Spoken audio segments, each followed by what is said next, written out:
understand that you need to register units prior before doing your exams. So you find it is a menace to this student mental health in a way that the parent will tell you, go and talk to the maybe finance. You know, it's he or she assumes it's like in high school whereby you can go and negotiate with the bursar, of which it is a different case in the university. So you find that all these things is a menace. And then you find also some of us maybe are coming from from backgrounds whereby maybe we are orphans. We don't have any parents, but we managed to reach to the university. So like there is a lot of challenges that affects young people in the university, posing a menace to their mental health. And I will also add in a way that to say some of us also coming from households whereby our parents, like when you're 18 years and above, they just abandon you. So you are in the university. You get to 18 and you're told you're a man now, sure. You're old enough, so you are supposed to get out there and you know, fend for yourself or things like that. Yeah, sure, very true. So it is a menace to these people's or these students or these young men mental health. Okay. Yes. Let's come back to the youth, and just because you've already started touching on that particular subject, the youth themselves. When we can say, okay, you've pointed out quite a number of issues that you'll say maybe, you know, a little bit of struggle here and there in school could actually be detrimental to how they, you know, want to stay mentally fit or mentally healthy and things like that. What will you say are the key things, the most, you know, out there kind of issues that will say, but this is what is actually disturbing these young men and women who are actually in campus at this particular moment? That is a good question. And I will say, like, you see, most people, they will say that young men are suffering from mental health illnesses because they want to achieve like everything at a younger age, of which that is not true. That like some of us like are coming from poor backgrounds, and we are working so hard to make sure that we don't like our children don't live in such a background where we have tumelelewa. So you find like, you know, like it will be like punishing people for being intelligent. You cannot tell someone, I may work hard from primary to high school, then you're trying to tell him that he's trying to achieve everything at his younger age. We are doing that because of our background. Like I'll say in a way, like there's that quote of giving whereby we give not because you have much, but because you really understand how hard it feels to have nothing at all. So there is a lot of challenges affecting youth, and I'll talk. Let me point this out. Like in campus, as I stated earlier, the challenges of which most students or most comrades pass through. You find like our president wanted to scrap out or disband help loan. So this help loan really helps these people, comrades, at a point whereby, like I said, some of us, we come from backgrounds whereby we don't receive any support from our parents. You need to work you are studying during the day, then you work at night. So you find you don't get enough sleep. It is a threat to your mental health. So like our president disbanding help loan, it will be a menace to these comrades' mental health. And some of us also, they will defer their studies because the situation, and then now the situation is the standards of living are very high. The cost of living is very high because at the end of the day, this comrade needs to pay rent, needs to have something to eat, needs to pay school fees. It is a lot. We'll be exposing them to a menace of mental health. Okay. So it brings me back to the point, to this particular point that I want to talk about, because it's so wide, because to some extent, if you just talk about it, a lot of people just, you know, bring it to a little bit of depression, anxiety, and things like that. But there's so many things that listening to you actually do contribute to people, you know, having, you know, mental health issues, and that has to do with the environment and all that. From the campaign that you're doing, you being a medical student and actually interacting with these people at a one-on-one level, what would you say are some of the things that are, you know, fellow youths can actually be, or you sit down and say, these are some of the things you can actually employ so that at the end of it, we come out strong instead of, you know, dejected? I'll say, like, you know, you cannot tell someone not to live a stress-free life. It is very hard.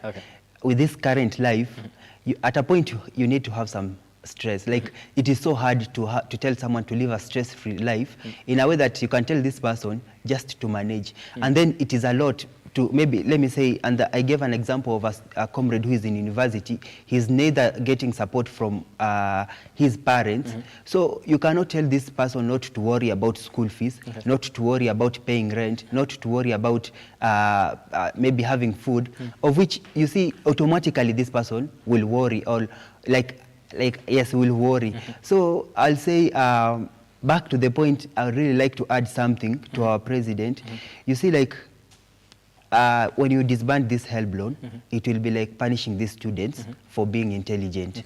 And also, he said that if parents can afford to pay 200,000 for their kids in academy, how can they not support their students at the university? Of which, when you see his manifesto, mostly he was telling about Hustler Nation. At a point whereby, and most of us, we bought that idea. Some of us, we are being brought up by mama mbogas, by single parents mama mbogas. And I don't know whereby, I don't have any incidents, I don't see any incidents whereby a mama mboga will take his kid to an academy paying over 200,000. It's like, it's not coming out clearly. Okay. Yeah. So maybe just to touch on a little bit of that, and I digress a little bit on this particular conversation in terms of, you know, the help and hustler and all that. The president did say he wanted to, you know, focus on getting the people that really do need to have this particular help loan, so that they can actually benefit from it. Because according to him, almost everyone can have access to that.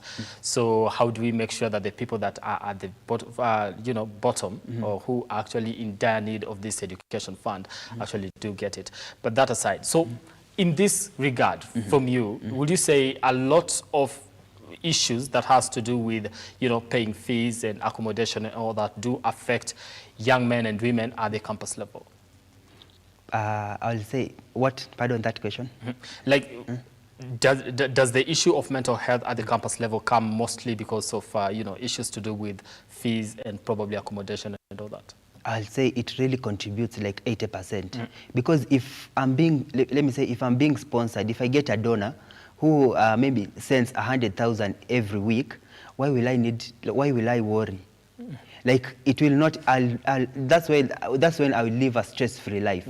Because I have everything, I won't worry. But because I am lacking something, it will really push me to, also it can lead to overthinking, because you will want to work these things this way, so as at the end of the day, you are able to meet your needs. So it really contributes like 90% or 95%. Yeah. Okay.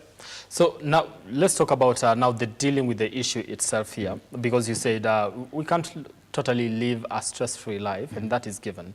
Because I remember there's a study that was done, and it was being presented on WION, and they're talking about, you know, stress. Sometimes a good level of stress is good for your health. Not too much stress, just a small amount of it, so that if you're worried about where am I going to stay tomorrow, it gives you the motivation to actually work hard in, you know, getting to where you want to be. So a small amount of stress is good, so that you get to be worried a little bit and not be comfortable too much, that you actually reluctant on, you know, moving on with life and things like that. But back to, you know, how to deal with these particular issues at campus level. When you speak to your peers and talk to them about managing stress and things like that, what are some of the things that you point out and say, okay, as a youth of this country, we understand that we do face an issue to do with education, matters to pay fee, accommodation and all that. We want success in future and all that. So it kind of contributes to instability when it comes to matters of the brain. How do we deal with that? What are some of the messages that you pass across? In mental health, maybe say awareness, mostly I'll really like to give this example. Like I said, mental health is one of the most stigmatized and neglected aspect of health. Like we see mental health as something else. Like I said, why do we have sympathy for other illnesses, but when it comes to mental health, we discriminate it and we stigmatize it. Like you see, those people living with HIV/AIDS, there's a point whereby they're given token. So like I was thinking also, for those people who are having mental health issues, the more we are creating more awareness, I think we should set some funds whereby, like some token to appreciate them. You know, that will bring more people to come and seek help. A lot of people would go through mental health. If you say we want to give a token to issues to do with mental health, I believe almost everyone has an issue to do with mental health. We could be sitting here having a conversation with you, and you have no idea where I'm coming from. Sure. So I believe maybe I have an issue with my mental state. My mental state. I don't have to be dejected and down to actually say, by the way, I'm really suffering and things like that. Maybe if push comes to shove, maybe we get there. But God forbid we do. Yeah, sure. From where you come from, I have no idea. There's a little bit of stress that you're dealing with and things like that. That all contributes to mental health, right? So if you say right now, mental health, a little bit of a token in regards to, you know, given the it needs to be given priority and attention. We are not taking that out. But what you're putting across, everybody will be, you know, on that particular table. Like that. I was trying to say, you know, we have people suffering from mental health disorders like schizophrenia, bipolar, and other things, PTSD. So you see, these things cannot be treated, cannot be cured, but they can be maybe managed. So like I'm saying, such token, it can really help them maybe to buy medication, to go for therapy session. All right. Yeah, I tried to meant that way. Okay, so we are talking about now narrowing down to these, you know, serious issues. And the whole mental health issue is a serious issue. But there are those, you know, very dire conditions that people need probably a lot of medication and things like that. That's what you try to say. Maybe that's exactly where we need to go as a country in regards to helping those particular people. Now, away from that, what kind of conversation are you supposed to be having? Just if I'm a little bit stressed here and, you know, because of work and things like that, and maybe I'm thinking of, I'm, you know, driven to the edge. I need a little bit of counseling, but I cannot get to this particular point in terms of getting somebody that I can trust. How do we build trust around as a society in just making sure that people get to open up? What would you say? I'll say first, we remove the stigma associated with mental health. And apart from that, when you have something that is disturbing you, open up. Actually, we always say that speak out, but I think we don't provide a conducive environment for those people to open up. Like I said, you see, like if I compare mental health with HIV/AIDS, in HIV there's confidentiality, but in mental health there's no confidentiality, whereby you can go to an hospital, maybe you want to see a psychologist or a psychiatrist to seek help. Then you meet some like a healthcare worker, you try to maybe explain to her or him, I need to see a psychologist or a psychiatrist, because it is the most neglected aspect of health. Maybe this person will tell you, you want to see that daktari wa wenda wazimu. So you will be, like your self-esteem will be hindered. And you'll be like, if I'm receiving such a message from this person, what if sasa nikipata maybe I reach to that person who really needs to attend to me? How will it work? So like the moment we are saying that, that's why we need to create more awareness also to the healthcare workers and also to our clients. We have more, you know, like that's why I said we should be having some things like token. When a client comes, like there's a way we appreciate them. First you appreciate their presence for coming, then you listen to them. And then another thing we do, like the medics, we don't listen to our clients.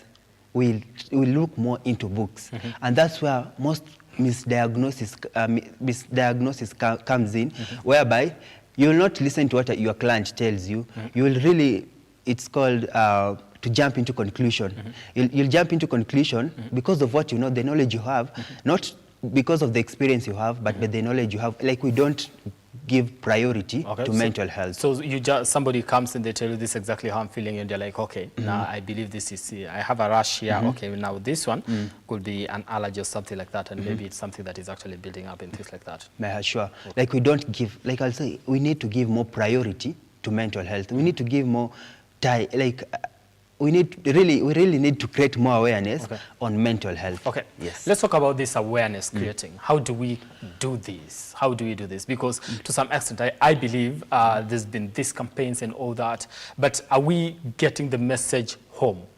Do you believe we are doing that? I think because we have been having mental health awareness campaigns, but they are not that often. Not like that for HIV/AIDS. Because we have, like in a year, we always have one. So like that mental health, that's why I'm really advocating we should be having more campaigns and awareness, because you know in the society, no one knows if maybe mental health, like it's not that deep into the society. Okay. That's why we really need to go into the society and explain this mental health, how you can reach out, giving like when you try to seek help, it doesn't mean that you're weak. It doesn't show your weakness. Okay. When you try to seek help, it shows that you are confident, it shows that you are courageous, and it shows that you are focused. You really need something.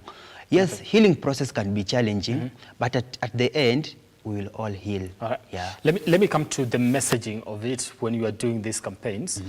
You are in the process of doing a campaign, you yourself, right now, Yes. about mental health awareness.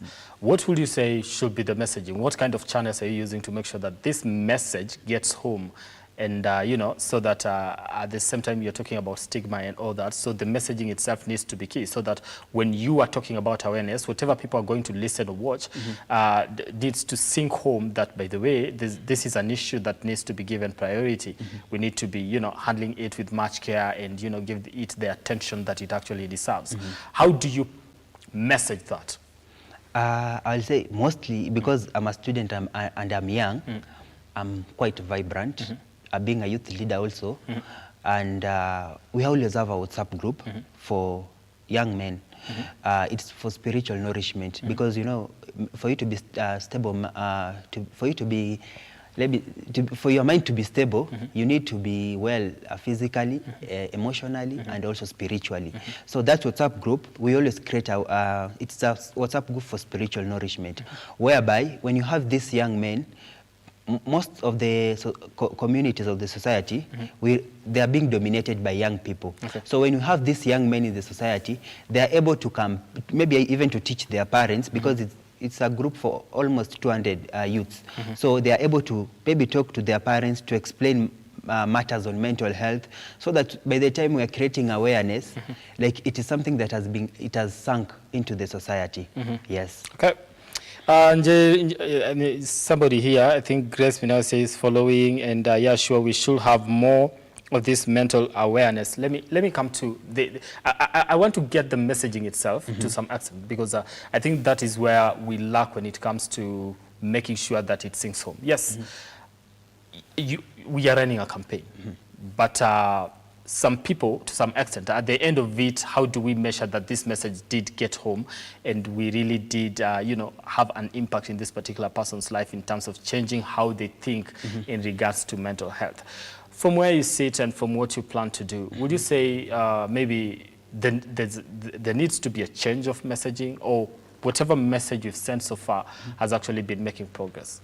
I'll say the message is okay, but like the message is making your mental health a global priority. And that's why we are creating awareness, because in the society, when you create awareness, when you educate someone about this and this is about, these are the issues associated with mental health, you'll find like so many people will come, like they don't know, like people in the society, they really don't know more about mental health. So when you create more awareness, that's when they come and they realize, oh, kumbe I was suffering from a mental health case. Okay. So like creating more awareness, it makes it like go viral and people to become aware of their mental health status. Okay. Let's talk about issues to do with youth and how it is important for them to participate in this conversation, this discussion when it comes to mental health. Because you are a young man yourself, you're a youth, you are still in campus right now. What would you say is the place of the youth right now in making sure that they are part of the conversation? And yeah, that's a good question. And I'd really like to add in a way that we always say that, you see, mostly we always say that youths are the future leaders of tomorrow. Or mostly you really listen to our leaders saying that youths are the future leaders of tomorrow, of which is true. But then, how will these youths be future leaders if they are not mentored and supported? And let me say, being a boy or being a man, I'll say like mental health, the way we have neglected mental health is the same way we have neglected the voice of a boy child in our society. So like they are intertwined. So by like when we are talking about mental health, let's also talk about the voice of the boy child. Like because of too much women empowerment and affirmative action, we have really, like I'll say we have really tumekanyaga boy child, like we are not listening to their voices. Outside here, I believe so many young men are doing good things, but they are not supported because we don't follow them. In our country, we have there's a space for women representative. I'm very sure if it was a lady doing whatever I'm doing now, so many women rep, they would have come up to support this lady because they want to be seen they are doing their job. And apart from that, for me personally, this is my belief. I believe like when you mentor and empower a child, like a boy, he creates space for both. He'll create a space for both maybe a boy and a girl.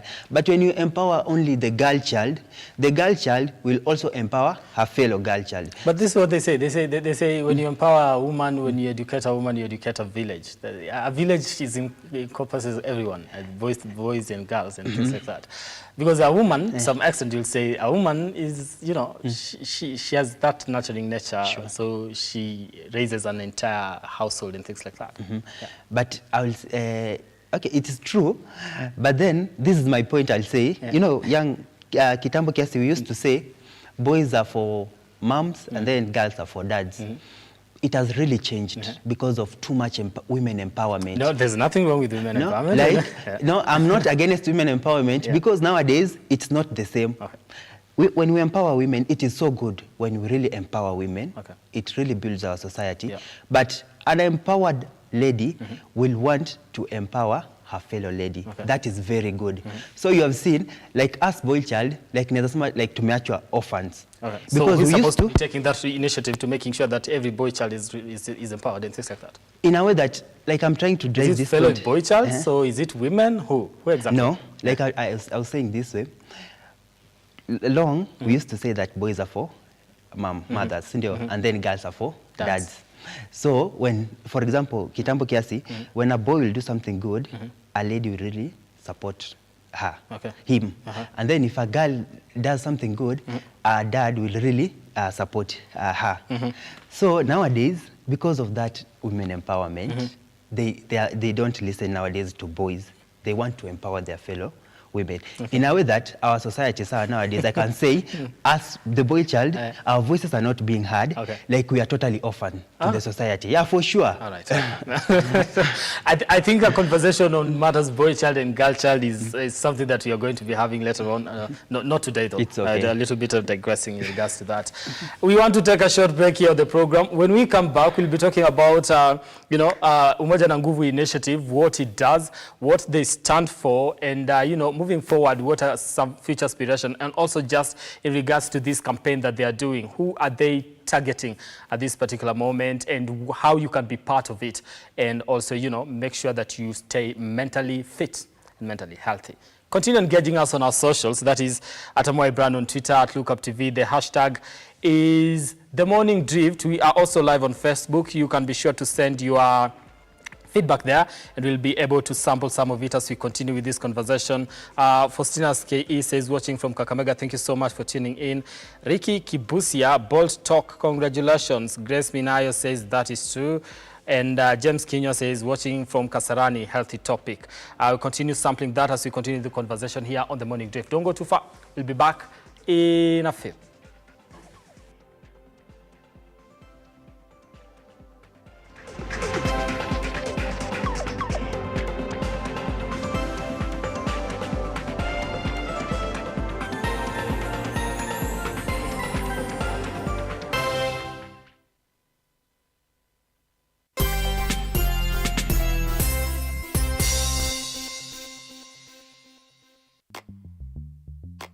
Mwangi's Institute of Cosmetology. We are TVET and NITA approved training institute in the following courses: School of Hairdressing and Beauty Therapy, School of Fashion Design, Event Management and Decoration, School of Interior Design and Beadwork, School of Advanced Nail Technology, and School of Makeup Artistry. We are located at Kim's Plaza, Equity Bank Building, 4th floor, Oginga Odinga Street, Eldoret. Call us on 0715-046-499 or email us at Mwangi's Cosmetology Institute at gmail.com. Mwangi's Institute of Cosmetology, empowering tomorrow's generation today.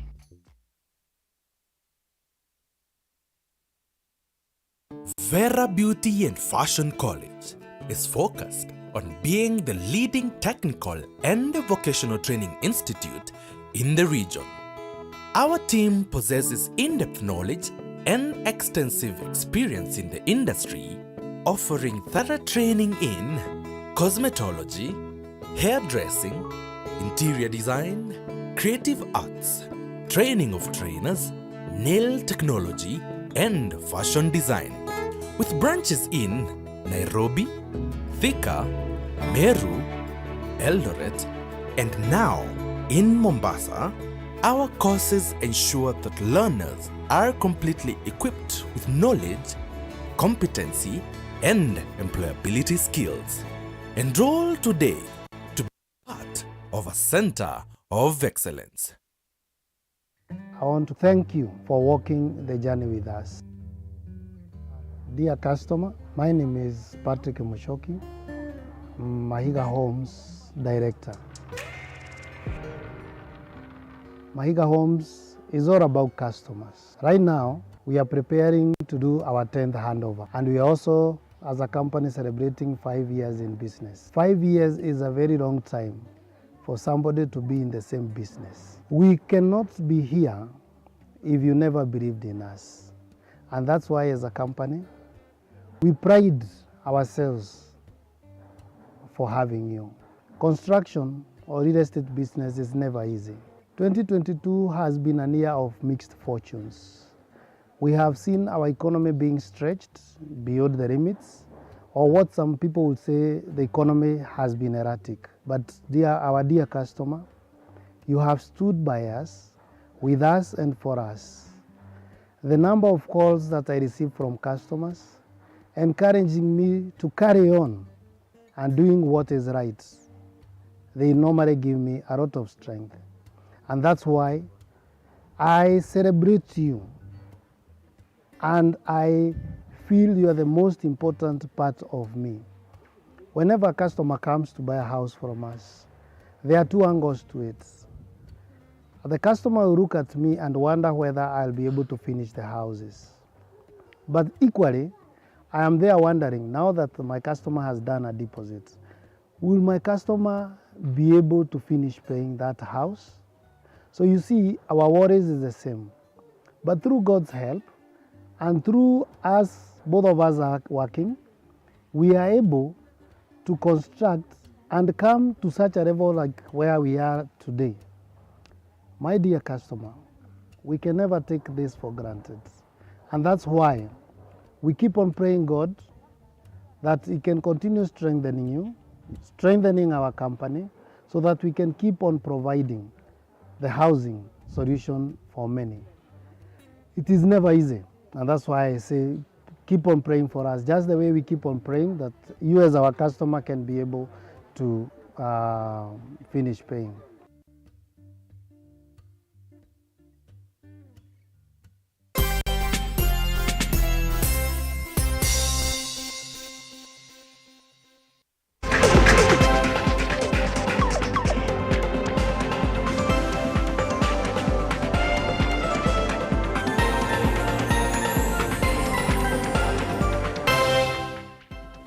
All right, we are on air, and we just took a short break, just to breathe, and so that when we come back again, we can actually push this thing forward. Thank you so much for staying with us here on The Morning Drift. We are having a conversation here. It is Thursday, of course, and it is healthy living. What are we talking about? We are talking about staying mentally healthy. All right, here on the program, I do have my guest in studio, John Marambu, who is the founder of Umoja ni Nguvu Initiative. Thank you. Now, before we went for a break, we just gotten into a discussion on boy child and girl child, but we are not getting into that right now. Listen, let's get into into what you're doing with the Umoja ni Nguvu Initiative. Tell us more about that before we get later on into that particular campaign. Umoja ni Nguvu Initiative, it is an initiative that aims on donating shoes. Like when I joined campus, that is in 2020, Masinde Mlero, I noticed some people going to school barefooted. So I didn't like, at that time, I wasn't sure like if there's any it caught me unaware that at this era we still have pupils going to school barefooted. Okay. So it is an initiative that aims to donate shoes to pupils going to school barefooted. And apart from that, it is an initiative that we always feed the street families every year. Feeding the street families, we are not feeding them and leaving them on the street. We are feeding the street families, then we create awareness on the effects of drugs, because we have noticed most of the street families, they use drugs, and drugs are closely related. It is a menace to their mental health. And also apart from that, we always plant trees.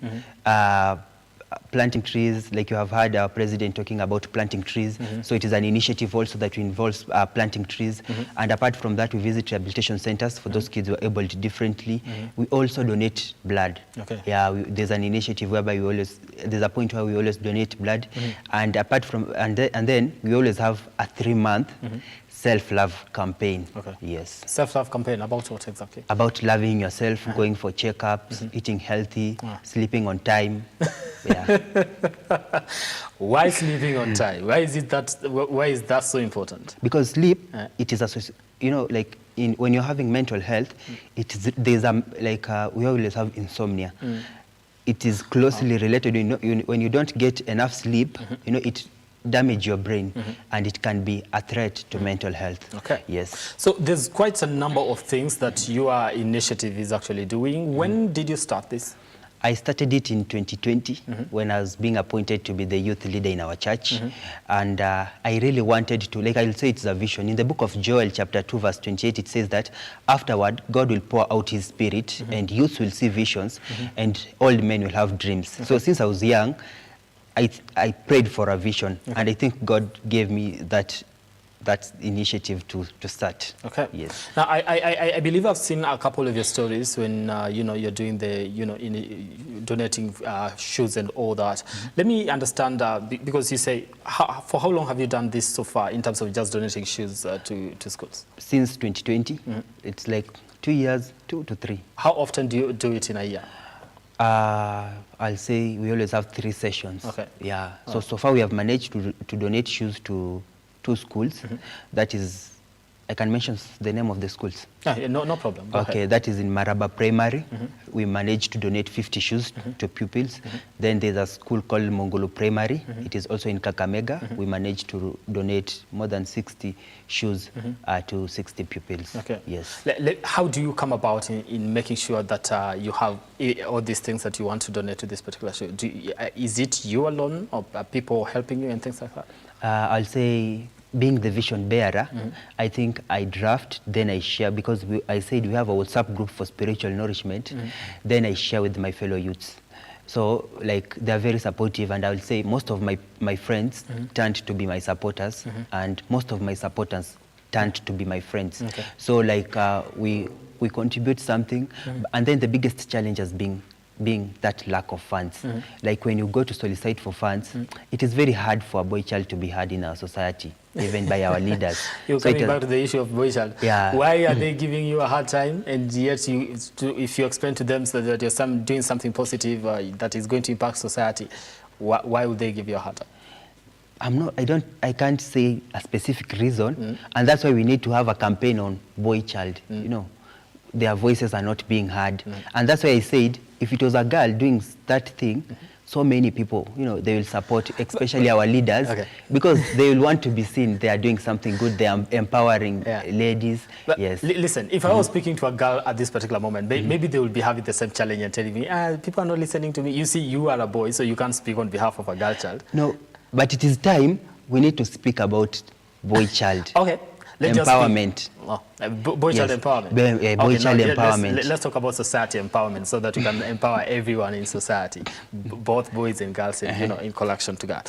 But now, what is it that the Umoja na Nguvu initiative is known for mostly? Because you've mentioned quite a number of things. But what is it that stands out for you? I'll say giving. Giving. Yeah, giving. Because you'll notice God loves a cheerful giver. And if you want to touch God's heart, you cannot touch it minus giving. And apart from that, God himself is a giver. When you read in the book of John 3:16, he said that, it says, for God so loved the world. That's why he gave his son. So, and then giving is really connected with love. You cannot give if you don't love. Because also in the book of John, 1 John chapter 14 verse 14, it says that God himself is love. So that's why he gave. So giving and love are intertwined. All right. Yes. Let me understand what are some of the projects for you as the initiative, the founder and the head. What are some of the things that you've aligned this year? You look at this by God's grace, you say this is exactly what we need to achieve by the end of the year. This year we have so many activities. That's like we wanted to start a year with a stable mind. Yeah, that's why we started with that, creating awareness, mental health awareness, and then we have next time we'll be planting trees, donating shoes also, feeding street families, visiting rehabilitation center, and also we have we are planning on a crusade. Yeah, because we want to create also awareness on the importance of giving. Like you see, what type of crusade? A crusade, a church crusade, like something like that. We are preaching about giving. Yeah, because we say like God loves a cheerful giver, and giving, it doesn't mean it's not like, it doesn't mean that those people who are rich that they should be the one giving. Some of us we give not because we have much, but because we really understand how it feels to have nothing. That's why we give. And I'll say also in giving, God loves a cheerful giver, and blessed is the hand that gives than the one that receives. Okay, let me get to, from all these things that your initiative is doing, which one comes from a personal experience for you? A personal from experience? Yeah, like you look at this and you say, this one is from a personal experience. I went through this and I believe doing this out, it comes from somewhere where I really do understand. I'll say, though it's a bit traumatizing, I'll say feeding of the street families. Yeah, because I came from humble whereby I really had a traumatizing upbringing, whereby, like, I remember at a point, I'm being brought up by a single mom. So at a point, my brother fell sick. He was so young, and then he was bedridden in the hospital. And then because he was so young, he stayed with my mom. And so since she was in the hospital, we were left back at home. And so we were being brought, we were took to our grandmother. At that time, our grandmother used to drink alcohol. So she would go and drink alcohol and then leave us without having food. So I remember I used to have, like, I've been brought up in a humble background whereby those street families, we used to eat, like, I'll say, our neighbor used to rear pigs. So you see the food that it's being brought to pigs to take, we used to go and kuchokora to see if there's something good we can eat. So I'll say feeding of the street families, yeah, it is from a personal experience, though it's not a good. Okay, I really am sorry for that. Let's get to the mental awareness campaign that you are currently doing. How long is it supposed to run? It's supposed to run for a month, yeah. But we'll be finalizing it on 28th. On 28th this month. That's when also we'll be feeding the street families. It will be in Kakamega, Muliro Gardens. Also, you mentioned Muliro Gardens, and God forgive me, but listen. No, it is a good place. Muliro Gardens, it is a good place. Oh, it is? Yeah, it is a good place. It has changed? It has really changed. Oh, thank God. Listen, so when you say you finalize it on the 28th of this month, what exactly will be happening at that particular time? At that particular time, because we'll be feeding the street families, I think we'll be having, some of my lecturers, they will come and also create awareness, also speak more about mental health. We'll be having team building activities, and then there'll be a cake, then there'll be feeding of the street families, then we'll be going, that we'll be walking. Okay. Yeah. All right. Oh, so there'll be a walk? There'll be a walk. Okay. Yes. But, okay, now as we wait for that time to come, and, just heading to the 28th, I think we are about 18 days to then. 18 or, I think 17, 15 there, somewhere there. Yes. But this is the thing, in this period, until we get to that particular point, what are some of the messages that you're putting across in regards to mental health, that you're doing this campaign and this is what you want people to know? It is like we are saying, or we are selling it like we are creating awareness. Like The message being making your mental health your global priority. Okay. Because if you're not mentally stable, it really, like you see, if for example I'm a medic and I'm not mentally stable, I go to a hospital, it will lead to more like misdiagnosis because I'm not focused. If I'm a driver and I'm not mentally okay, it can lead to many accidents and loss of lives. So you see, it is a menace. Okay. So the message being making your mental health your global priority and seek help. When you need help, when you seek help, it doesn't mean that you're weak. So seek help. Seeking help, because I said healing process can be challenging. Okay. But when you seek help, and then also creating awareness, it means that we are really accommodating those people who are fighting mental health issues like bipolar, schizophrenia. We are also accommodating them. Okay. We are telling them we are walking this journey with you. Okay. Yes. There's something I want to talk about, and this is the issue of speaking out. You understand? Yes. Because I also saw your post and you say, you know, speak out and be kind and things like that. Now, in the issue of speaking out, just when you are starting, you're talking about sometimes you know, you want to talk to somebody, but there's lack of trust. When you are creating this awareness and encouraging people to speak out, how do you ensure that the environment they want to, you know, let it out on is actually safe for them? How do you make sure? How do you encourage society to be kind to one another and actually provide a platform or an environment that anybody will feel comfortable to actually speak out and say, by the way, I have this particular issue and I need assistance and things like that? Yeah, on point of speaking out, it is a challenge. It has been a challenge because that's why I said it. You know, mental health is one of the stigmatized aspect of health and most neglected. So on speaking out, let's listen. Let's be. I don't know how to put it, because you can come, you want to speak to me, then at a point you listen. You'll see me telling your story on a national TV. So like on issues on confidentiality, and that's why we are calling on confidentiality. On mental health, especially, you know, especially in healthcare, in hospitals, health facilities, there is no confidentiality in mental health. You know, actually, when you are going to that mental health department, facility, people will know this person, I think, ni kama amerukwa na kichwa. So there is no that confidentiality because it's the most stigmatized. Also, the reception, there is no that confidentiality. Not like the one for like HIV or other illnesses. There's so much stigma and discrimination related to it. So on issues like, yes, we encourage people to speak out, and also I think on issues speaking out, we are not giving people the platforms to speak. Okay. Yeah. We are not. How would you suggest we provide these platforms for people to speak? I think there's a way we can create, like there's so much we can do as a society and everyone. Okay. Like, for example, say I have an initiative. If I get maybe some leaders to come on board and support my initiatives, or I get donors or sponsors, you know, it won't be a threat to my mental health. Okay. It will really solve a lot of things because I've got sponsors and I really not want to let them down. Okay. Also, apart from that, we have upcoming artists. Are we giving them platforms to express what they are going through? Are we giving them platforms in churches? So there's a lot we need to do as a society, to curb this mental health thing. All right. Listen, we are still just on the issue of speaking out because it's you know, it's a broad. That's where it's supposed to start from. Sure. But this is the thing. You're seated here with Brian Amwai, you're John, and I'm having an issue and I need to trust you because I need to let it out. How do you make me trust you? I think, you know, there's that point of, we always have self-love. You know, if I'm having something that is disturbing me, when I'll put it this way, I'll say it out and then forget on what you will do about it.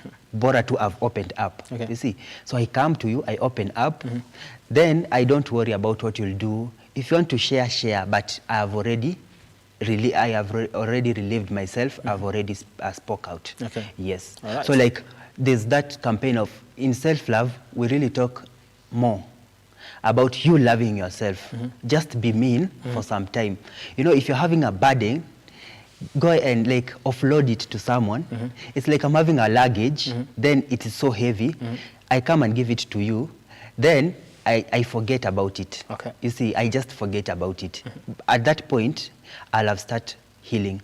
So by the time also you're sharing with others, at that time nitakuwa nimeheal. Okay. Yes. Okay, if you're watching, tell us exactly how do you feel society can actually play a part in making sure that people actually do speak out on these particular issues. You can send us your feedback on our socials, that is on Facebook, on Twitter, and also on YouTube. But just focus on Facebook and Twitter. Yeah.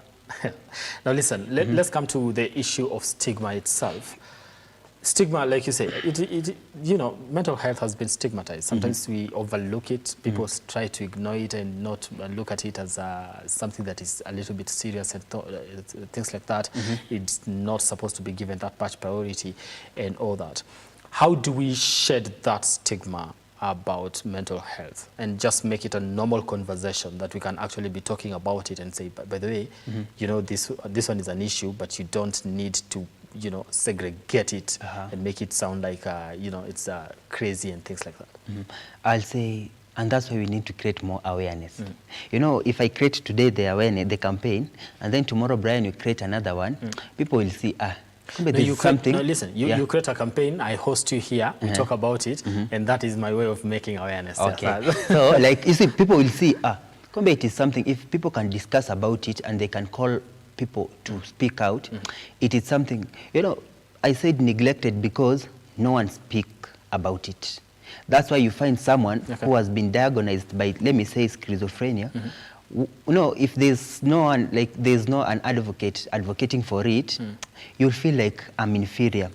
Like you'll feel like it's not something good to speak about it, and that's why you are finding more. We don't have more clients coming out on board and saying, I'm battling this, I'm battling this and this, and if you're battling this, know that we are in a journey together. Okay. So, let me ask you something. You're a boy. You're a man. Yeah. Sorry for that. You're a man. And I am seeing a comment here say, but men don't like speaking out, and that's why most of them die of depression. This is Grace Minayo. So Grace is, you know, issue of mental health. People don't want to speak out. And you as a young man, how would you say you can actually get yourself on the position of actually, you know, having to talk about issues that are disturbing you, so that you know, you don't end up with what Grace is saying? As a man, she's saying that mental health... Men don't like speaking out, and that's why most of them die of depression. I'll say sometimes it's the way society carries men.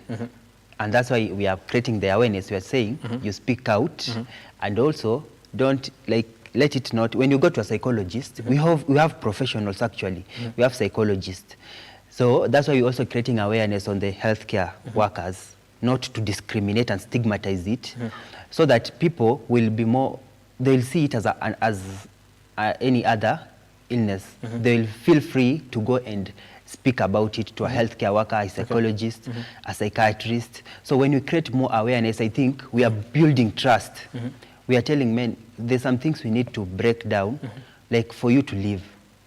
Yeah, so like, speaking out. Do you speak out yourself? Sure, I'm speaking now. I speak out. No. Yeah. You speak out when you are doing this advocacy, but do you speak out when you have an issue that is disturbing you? Do you have you know, people you can trust around you that you can say, by the way, this is disturbing me, I have you, I can trust you, now I want to speak out? Being genuine, I'll say, sometimes those people who offer help to others, when they need help, they don't have anyone to run to. So that is it is a challenge. But yes, I have people whom I can open up, though I don't know. Do you? Sure, I do open up. Oh, you do open up. So that's a good thing. So you have you've created you have people around you that will, you know, step in and help you when you're having that particular. How did you identify that, by the way, I can trust this one? Because I think that is the issue. People identifying and saying, I need to trust Edu to tell him that I have an issue, and I can trust him not to tell anyone else. I think we should have confidence. You see people like our church leaders. Those people, when you go and open up, and that's why I'm saying, you need to love yourself and be a bit mean. Don't allow everything just to overwhelm you. If you have a problem, go and speak out. Then don't concentrate on what that person will do with that thing, provided you have just spoke out. You know, that is a first step of healing. Like, don't concentrate on what that person can do What if with they that use information. that information to harm you? It's tricky. I think Yeah. opening up, you can't just go and open up to someone that you don't really trust. Yeah. And that's what I'm saying. That person, for him or her to break that trust, it will take a while. Okay, and I think it gets me back to what I just asked you. How, you are on Circle. How did you get to identify and say, now these are people I can trust? I think What did you look at and say, hey, this one's, I think with this relationship, I think I can trust them with some delicate information about myself? I think the most people whom you can really go for support are those people who know God. Okay. Yeah, because they're able to differentiate between evil and good. So when you are talking out, when you go to open up, in Catholic churches we always have fathers whom, if you have a problem, you go and confide to him, but he doesn't open up. Because they are under the secrecy of confession, something like that. So they are not allowed to give that information out there. But to some extent, if they are not confined with that, I don't know. But that's beside the point. We are running out of time here on the program. I want to take a couple of your feedback here and just, get to engage you on this particular conversation and what people are saying online. I think Victor Ominde Agengo says, tuned from Kisumu, thank you so much for watching and being part of the conversation this morning. Timan Betu says, God bless you abundantly, saying to you for whatever you're doing, and Umoja na Nguvu initiative and something like that. Ricky Kibusia says, Bolto, congratulations. I think I had read that earlier. Henry Ted says, good conversation there, Brian, and your guest. We need more of this talk to ensure a healthy society. Good job, Kiongozi. This, I think, is your follower. It's Wana Mbisi. Nafu Rael says, tuned in for Mombasa. Thank you so much for tuning in. You do appreciate that. Grace Minayo, this I had read earlier, whereby she's saying men don't like speaking. That's why most of them die of depression and things like that. Maybe we just don't have a society, an environment that we can actually trust. And like John says here, most of the time, there's a lot of pressure on exactly what it means to be a man. I need to be able to handle all this. And sometimes I break. I'm a human being. This is a mind. It's a delicate issue. Yes. Jerry says the government should set standards for dealing with this sort of illness in the hospital so that it's given an equal attention. All stakeholders, church, school, government officials, workplace, etc. should create an environment where these matters are openly discussed to destigmatize the illness. Yes, I think I like that point. That's really important. Just make it, as a normal conversation. Open it up to different places, all stakeholders, like you say, so that we can actually, if people do have an issue, they can actually, know exactly where to head. If it's in an organization, they say, by the way, there's an office that gets to deal with this kind of issues, right? Sure. You agree with that? Yeah, sure. Okay. Now, this, I think, is a follower and a friend of yours, and Sema Uli Johnny. Leo anaitwa Kinyi Bella. There was a time ulikuwa na shida na ukakataa kuniambia. Uwa shida gani ndio Oh, yeah. Utaki kusema shida ulikuwa nayo. I opened up another some times back. Okay, Yeah. okay, so you did. All right, Swinton Apano following, thank you so much. And Grace again says it's not easy not to concentrate on what the person will do with the information, just like I say. It is delicate information. You can give this information to somebody, then you feel like it can actually be used against you. So how do you trust that they're not going to do that? We need, you said we should not concentrate on what they're going to do. The most important thing is opening up. But sometimes you don't want that information out there, to the public, because you're trusting this to this particular human being. You believe that they are, somebody you can go to and also listen to you and just stick with that information. Yeah. So it's because wondering what they will do with the information is mental, instability itself to some extent. Following from Kakamega, then Akinyi Bella then says again, the death rate of men is so high because they are always ready to, they are always ready to open up. Okay, not ready. corrected that. The death rate of men is so high because they are not ready to open up. Speaking out is the key. People should learn how to express themselves. This is Swinton Pamo. Okay, thank you so much for your feedback here on the program and engaging us on our socials. That is at Amwai brand on Twitter, at Lookuptv. The hashtag has been The Morning Drift. I want to give you 2 seconds to actually wind up and, you know, tell people something as your parting shot as we wind up on this conversation when it comes to matters mental health. I'd really like to say, like, make your mental health your global priority. And apart from that, results are being announced. They'll be being announced shortly, soon. It is a call to our parents. Don't be so much mean or cruel to what your child will get, but rather support it. Just support it and take it easy. Because I remember I got 276 marks in my KCPE, and in KCC I ended up getting a B, and now I'm on a TV. I'm in university. So like I always believe God can make a journey of a humble beginning becomes a mission of possibilities. And then apart from that, lastly I would like to say, if you're battling any mental health issues, just open up. John Marambu is here for you. Umoja ni Nguvu Initiative is here for you. Yes, healing process can be challenging, but at the end, we will all heal. All right. Yes. Thank you so much for that. Open up. That's what John is leaving you with. Thank you so much for making time for this conversation and engaging us on our socials. You know, a lot of feedback coming in. We really do appreciate that you could actually make time for this conversation here on The Morning Drift. On behalf of everyone that has made it a success, I want to thank you so much for watching. Up next is Look Up Business.